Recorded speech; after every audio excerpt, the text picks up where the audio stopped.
I love you too, Jeff. I want your babies. Right, let's sort these buggers out, shall we? Yeah. It's been, I tell you what, I can't tell you how heartening it is to come to Hen Harrier Day every year. It really is. I missed the first one, I'm ashamed to say. I was away, yeah. Well, I saw that it was raining and I thought, no. But every year it's got bigger and bigger and bigger, and the support has got better and better and better.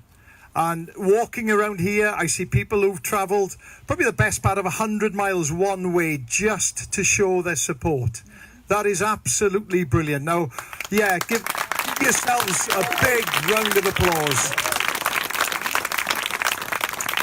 I'm going to do something a little bit different. I could rant on here about how I'd love to do 3 rounds with Ian Botham, as long as he had boxing gloves on and I didn't. And I could rant on about Parliament, about MPs, whom I detest with a passion, but that's already been mentioned. So what I'm going to do something a little bit more personal, because the Hen Harrier truly is my favourite bird. And it's my favourite bird for a couple of very, very good reasons. First of all, I grew up in Llanwddyn, better known now as Lake Vyrnwy, which is an RSPB reserve in mid-Wales. And as a very, very young lad, from the age of 5, 6, 7, 8 onwards, I would wander the moors. I'd wander here, there and everywhere. Mum and Dad never worried, because I knew those moors like the back of my hand. Didn't have a map, didn't have a compass, didn't have anything, because I knew where I was. And I used to encounter hen harriers regularly every time that I went up there. The first nest I found when I was 9 years old. And I mentioned last year that I still remember clearly every second of that day from when I first saw the male hen harrier come over that hill, like a grey-white ghost. I got my old pair of binocs up. They were old World War II binocs that Tide had given me. They were heavier than me, honestly. It was a hell of an effort to hold them up. But I was lying back and I had my elbows on my knees watching this bird come, and it had a vole. It had a vole. And I knew even then, I know what's going to happen next. And my heart started to beat. It started to race, because I knew I was going to witness a food pass. Down he came slowly, then he whistled. This lovely light whistle. And up came the female off the nest. She then flipped over underneath him, took that vole, went off and fed while he circled, and he then disappeared back over the moor like a ghost. She fed herself and she went back down.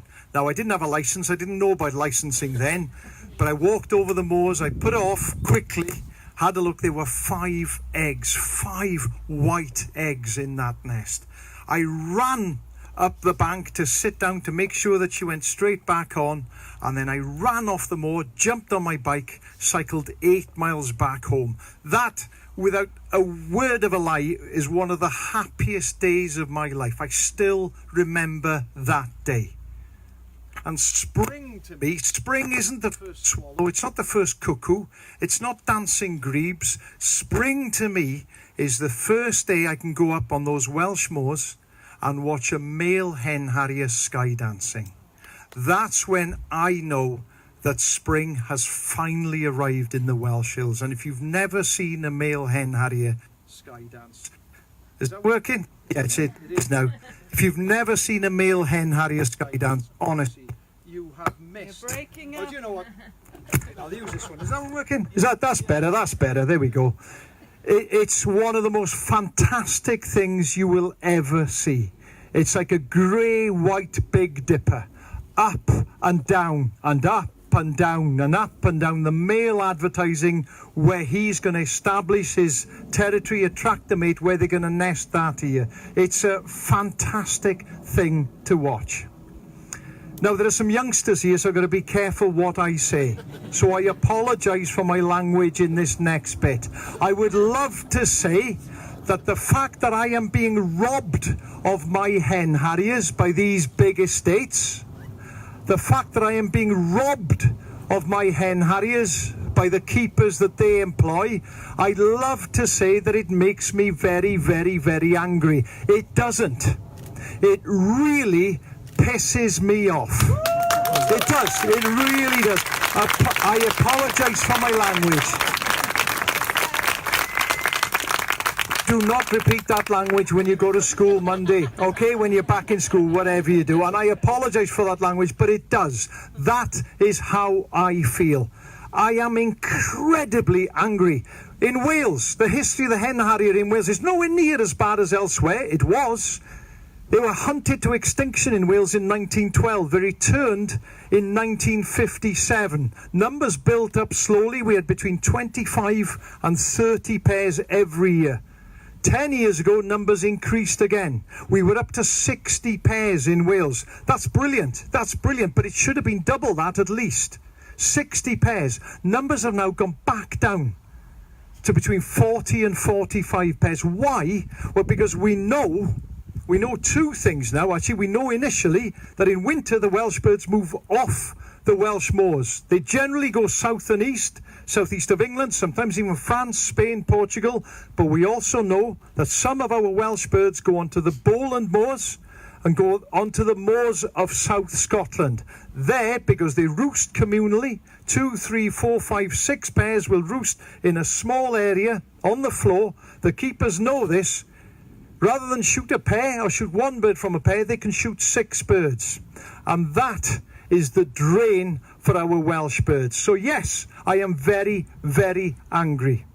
And it's not just hen harriers, we've already heard. It's golden eagles, it's white-tailed eagles, it's peregrines, it's merlins, it's short-eared owls. Why have we not got golden eagles and white-tailed eagles in England and Wales? I'll tell you why. Because of these big estates, because of illegal bird of prey persecution.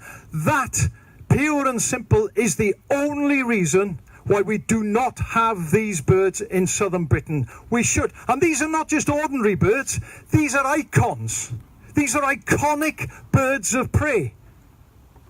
Now, what do we do about it? Well, I tell you what, if I was allowed to, I'd walk into the Houses of Parliament with 3 pet wolves and 4 pet bears and let them go.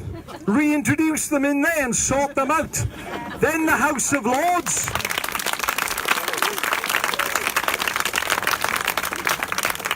And then the Sky cricket team.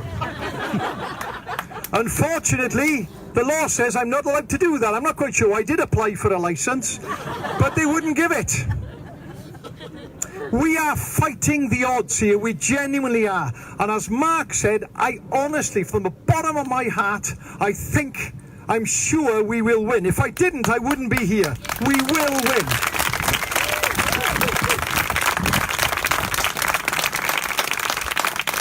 But we're fighting powerful people. We are fighting huge landowners, influential landowners. We are fighting people in government.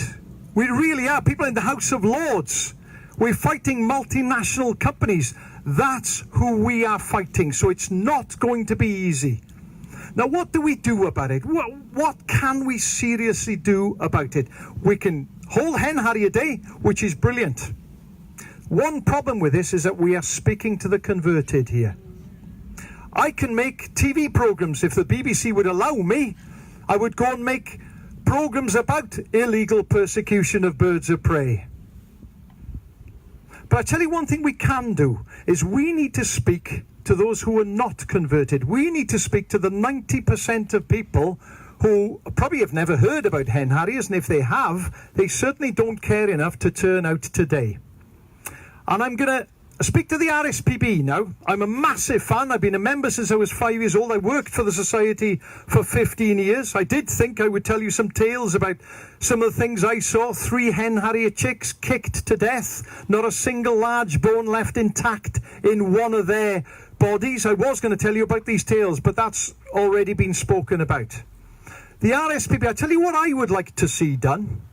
I would like to see cameras put on hen harrier nests, golden eagle nests, white-tailed eagle nests, and beamed to the middle of London, to the middle of Birmingham, to the middle of Manchester, to the middle of Glasgow, to the middle of Edinburgh, to the middle of Cardiff, because that's where the people are. You imagine those people walking into work every morning, passing a big screen with a hen harrier nest on there with 3 chicks.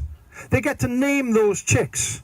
If anything happens to those chicks 6 months on, there'd be a massive outcry. Not from us Hen Harrier fans, but from the general public. We need to sell our birds of prey to the 90% of those people who don't care. That, I firmly believe, is how we will win.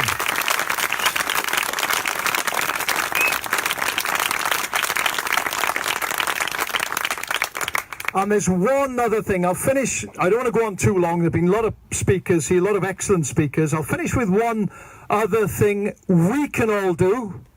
Is Chris Packham has organised a walk in London, a walk for wildlife on the 22nd of September. Please turn up. Please drag people there with you. If you have children or grandkids, bring them along. If not, steal some and bring them along.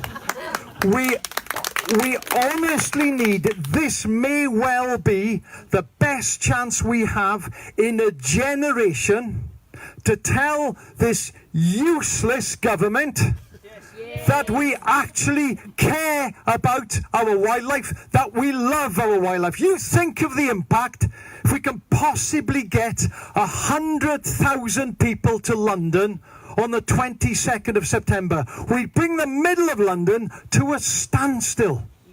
Then these MPs that are supposed to be representing you and me, that represent themselves and their wallets, then they would have to sit up and take notice.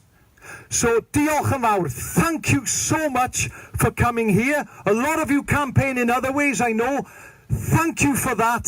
But please, please, please, 22nd of September, come along. I'll tell you how committed I am. My granddad died 20 years ago. I'm digging him up. I'm bringing him with me because he was a massive Hen Harrier fan too. Diolch yn fawr. Thank you.